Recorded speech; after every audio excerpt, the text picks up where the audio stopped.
Warm welcome to Damandeep. Hi, Daman. We are still unable to see you or hear you. Hi, Daman. Hey Vikas, what up? Warm welcome to you to the I forgot I distillery. had a talk today, so I was wearing my beach clothes. Daman, are you in Goa? Where are you? Not yet. Back in sunny Gurgaon. Nice. That's fantastic.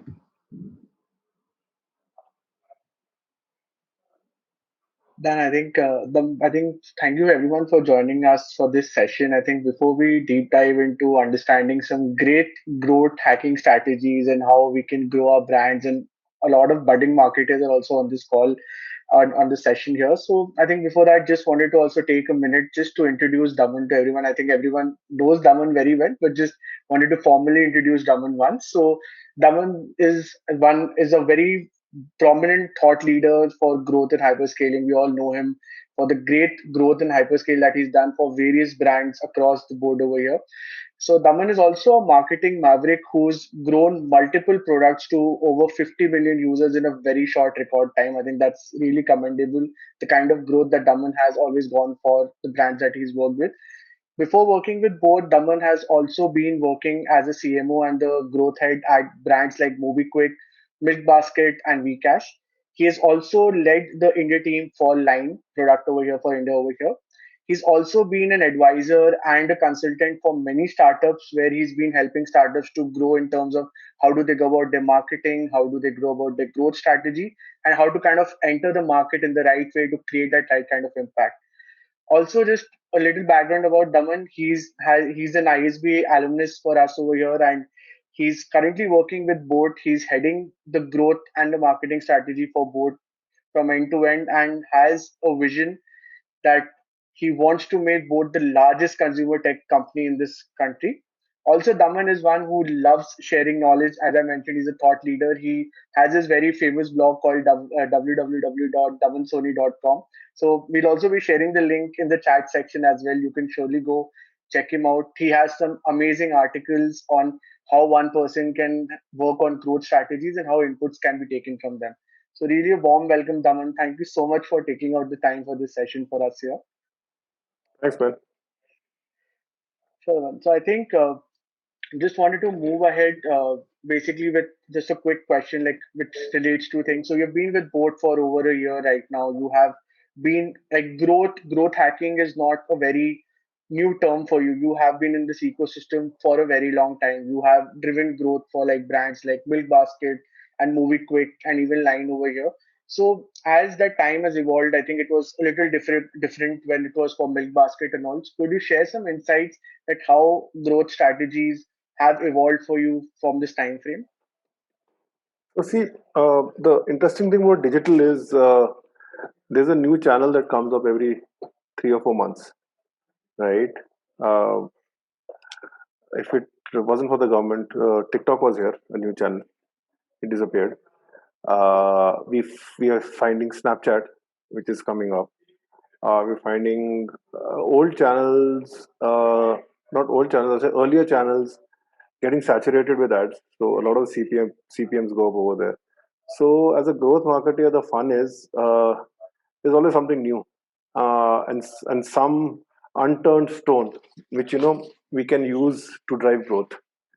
To give an example, when we started off with Line, the primary channel for us was Google. We ended up getting 4 million users in the first month. Today, if I have to get at 4 million apps installs only using Google, I'll break the bank. So there are other strategies that need to come into play. Specifically, what we did at Milkbasket, it was a very strangely our biggest channel was referral.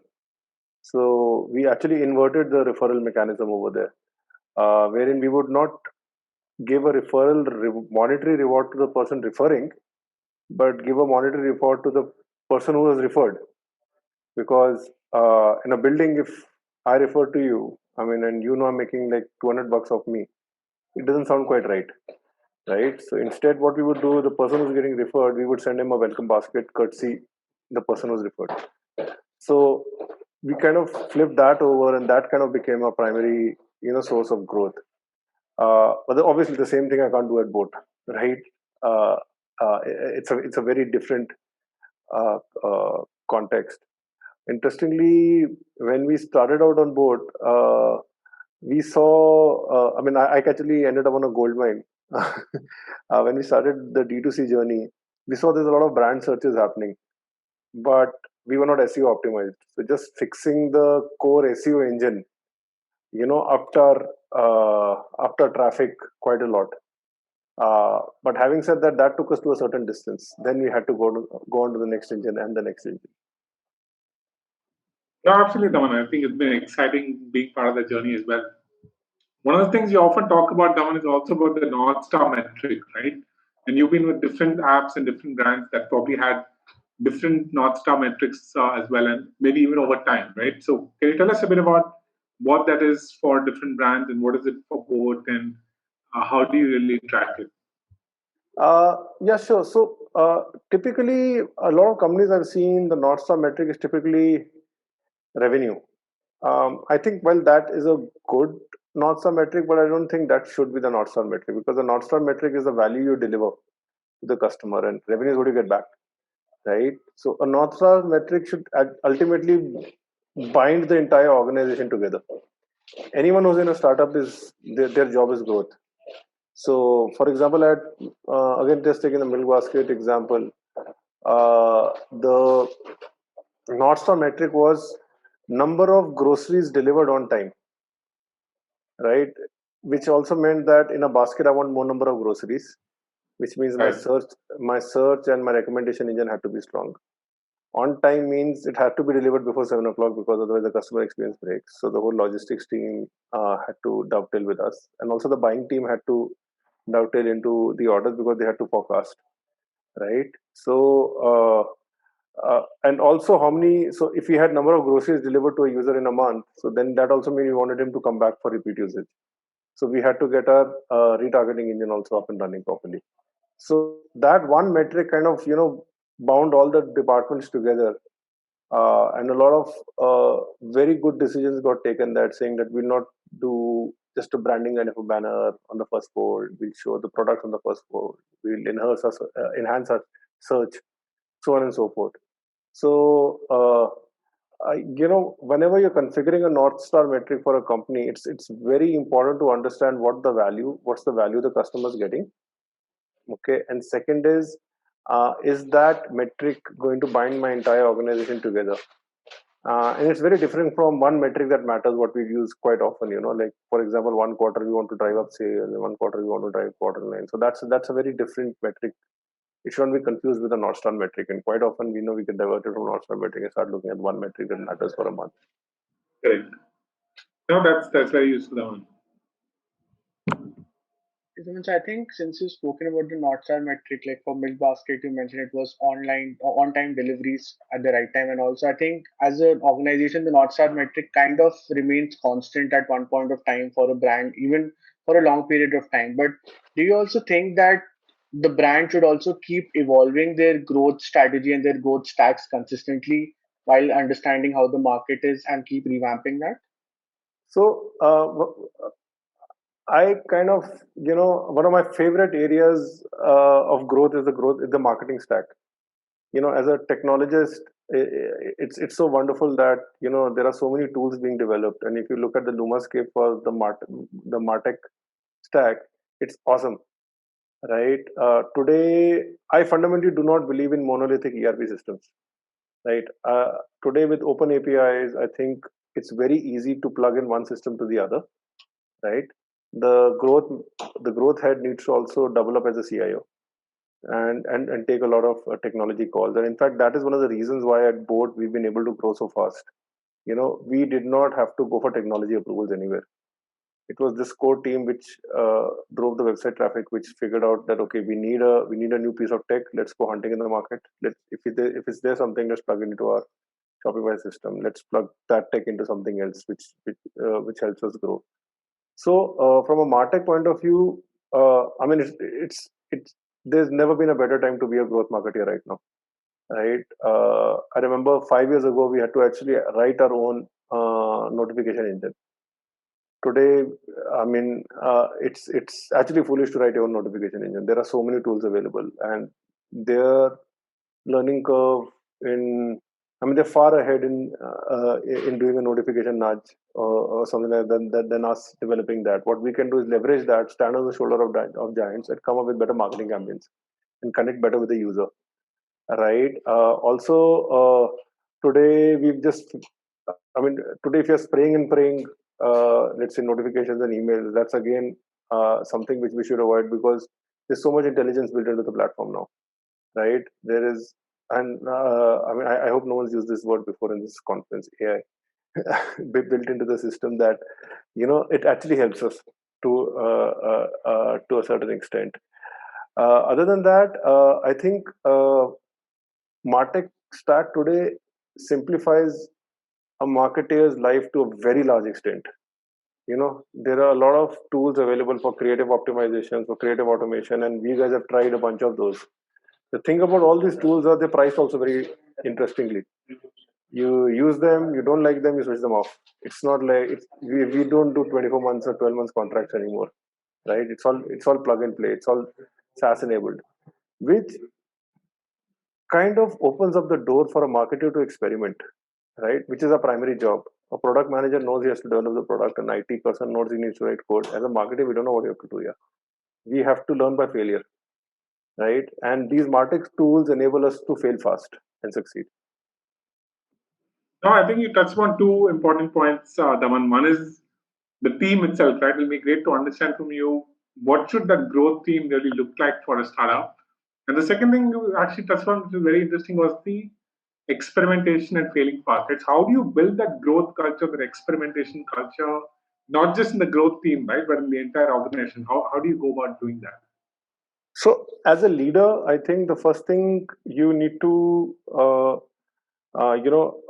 inculcate in the team is that failure is good, right? Contrary to how they've grown up. We've really held a lot of red flags against failure. So, and for that to happen, I need to have my teams back at any point in time, right? If they fail, I need to take the blame. There are two types of failure. There's a failure which gives us a learning, okay, which is awesome, and there's a failure which we don't know what we took out from it, right? Which is the scary part. Okay, so whenever we fail, we always codify our failures. And I think Tejasvi, you've been working with our team so closely. We've been running so many experiments, and every time we fail, we write a two-liner. This is what we learned, and I think that's very important. The second thing is, for a person to be able to experiment, he needs to be humble about his job.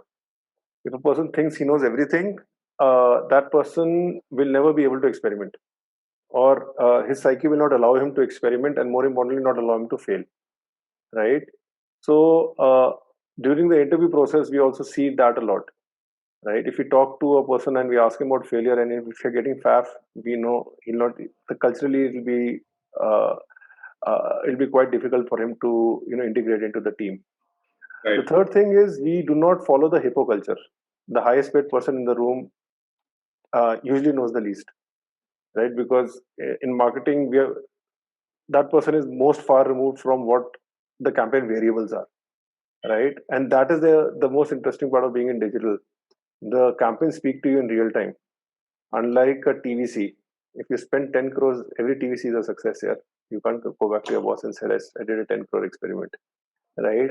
But in digital, we can easily do a 50,000 or 20,000 experiment. Say, what, we failed, but we're going to throw another 20 lakhs on the learning of that experiment. The important thing about experimenting is once an experiment succeeds, not doubling down on that is your fault. Yeah. Right. Yeah. If you're putting in 1 rupee and something's giving you 3 rupees, just go all out. Okay, because that arbitrage will close pretty soon. And growth is not like one silver bullet. People keep asking, what did you do? Help you grow at boAt? I actually tell them, you should ask me is what is the 1,000 things you did that help us to grow at boAt, right? And the 500 things that didn't work. Yeah. Yes, exactly. And if you see our failures, and Tejasvi knows this very well, we fail 8 out of 10 times. It's fine. That's the game. But that's also the whole fun part of this. Absolutely. I think Daman completely agree. And I think we've also been glad and had the pleasure to work with you because you've always given us that like room to experiment and innovate. Like we've always said that okay, try it, fail away, no problem. Just come and tell me why did you fail, and that's a complete go ahead after that. There's no questions asked. I think really grateful. So I think in that part, Daman, where you mentioned about like learnings, failures, and different areas. So just wanted to also speak about a little bit about boAt, that obviously during this time, as we've also we've grown the brand to being one of the number one audio brands in the country right now, which has been very prominent. Every youngster knows about boAt, uses the product. So are there any kind of key learnings or any areas that you felt that you could share with us? Maybe it could help some budding marketeers here also on this discussion over here for them to help and learn something for them over here. ये तो बहुत बड़ा question है. So That's a loaded question. yeah, a ton of them. Yeah. So we've been very frugal in our approach in building the large brand that we are today, right? And brand, when we talk about branding, it's not just advertising, right? Which is showing our uh, brand as a part of a story in a TVC or in a newspaper. You can do that on the digital realm today, right? There are enough channels for us to do that. But the more important part of the brand is the experience effect. Once you've bought the product, how does it make you feel? You know, what emotion is it satisfying? That entire story needs to be built up right from day zero, and that promise needs to be fulfilled by the product. If the product doesn't fulfill the promise of the story, uh, how much of money you throw at the problem, that fails, right? And at boAt, we listen to customer reviews very closely, maniacally closely, right? I mean, if you see a pattern, the product team is told right away, you know, that this is what's happening. You know, we need to figure out whether we pull out this product or we can improve it. We need to take a call, right? Other than that, in terms of building the brand, we've been very data oriented, right? While we throw a lot of spitballs on the wall and see what sticks, but we also see the way we also see the data it's throwing back at us, right? So today we have a good understanding of who our user is, where he is, what is doing, what the user personas are. I think that's very important for any brand to know, right? Most often I hear that from a lot of brands is who's your user? They typically start with male, 18 to 40. I mean, I've also been a victim of Yeah. that. But if you can say, you know what, my user is a guy who studies in Mithibai College, and he doesn't go home after classes. You know, he's that kind of a guy. Then you know that you started building user personas very well, right? And you know his friends are so and so. These are the places he hangs out. So that will also open up a lot of channels for you to market. No, absolutely.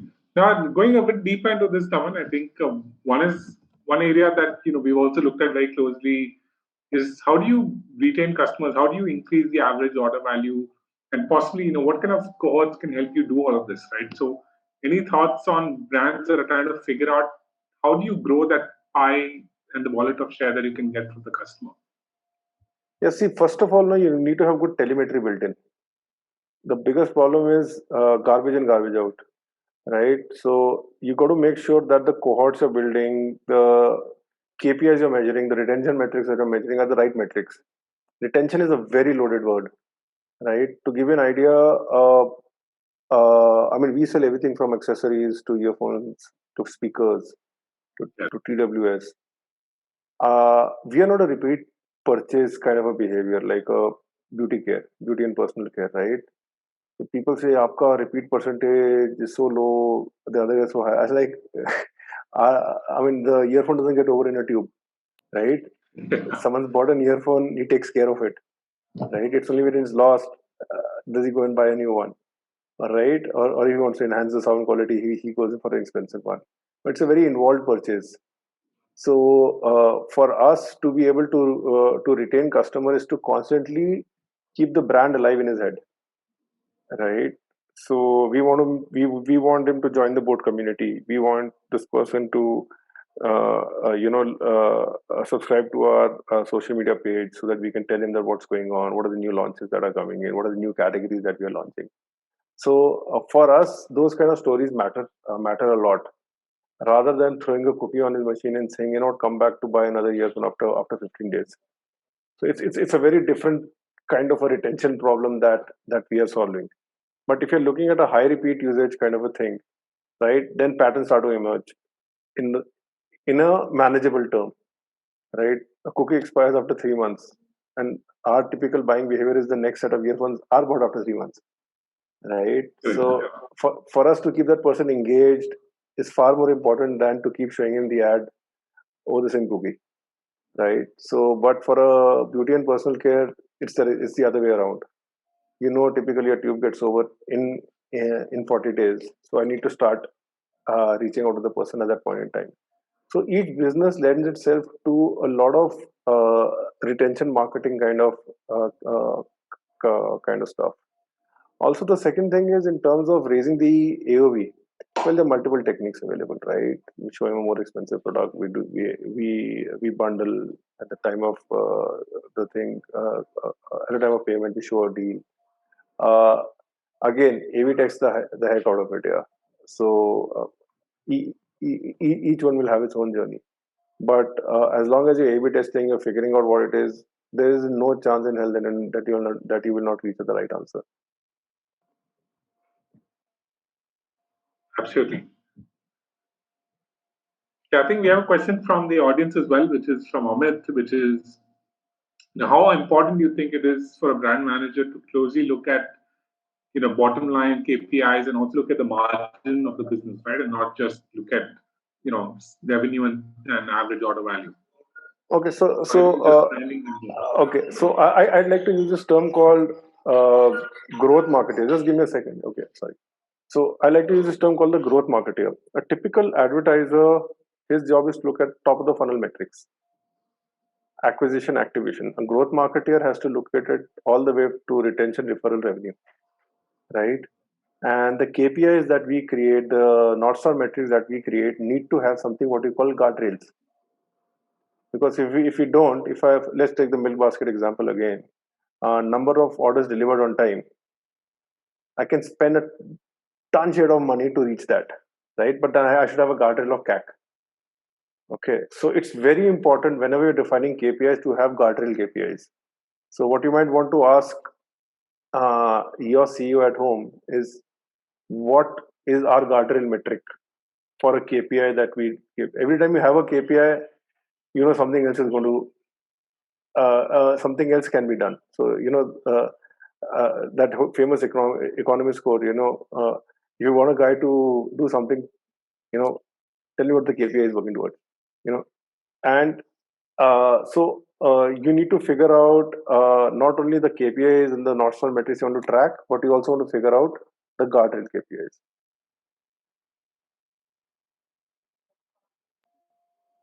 Actually, Daman, I think we have time for one more question, Paige.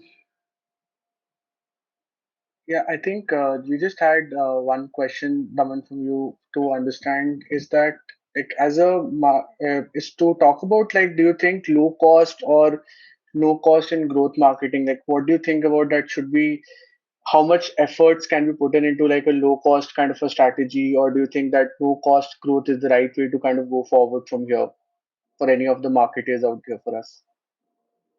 Yes, for me, whenever I look at growth, I look at ROI, right? And you have to see on the spectrum of what do you say, LTV and CAC. If you're high LTV, you can go high CAC. It's as simple as that, right? If you are low LTV, you need to go low CAC. If you're doing the reverse, you're a dead business, right? So in terms of low cost growth, there's cost involved in everything, right? So let me give you an example. For every conversion every CRO experiment that we are doing, it requires a lot of tech effort. It requires me to expose 30 to 40% of my audience to a test which may not work. So there's a lot of opportunity cost, a lot of fixed costs that are involved. If I have to develop a certain amount of tech, that's a huge lot of man hours, right? If I'm developing an app, that's a huge number of man hours for us to do as a marketing experiment. But we say कि इसका तो कुछ cost नहीं है, right? Because the team is already existing. So I think no cost is a misnomer. A lot of brands use the word no cost. Don't believe them, right? There's a cost to everything, right? There's nothing called a perfect machine in physics and in nature. So, but there is high ROI, definitely, right? And it is not always a silver bullet. The fact that one marketing initiative is working is also because there are other marketing initiatives supporting it at the back end, right? If your Facebook post is getting likes, it's because you probably have hired an awesome agency and paying him through the nose to come up with a rockstar creative, right? So, but you said this went viral, but that viral video may have cost you a lot in production value, right? But if you have actually created it with minimal cost and then it's gone viral, yeah, then that's something else. So it's again what you measure. No, actually, thanks, Daman. Thanks for that. And I think as growth marketers, we all hope to do what you said and then go chill in Goa after that so that we can reap the benefits from there.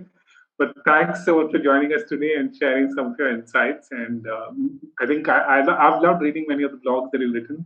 Hope that you can become active again on the blog. But thanks so much for joining us, and I hope others read your blog as well soon enough.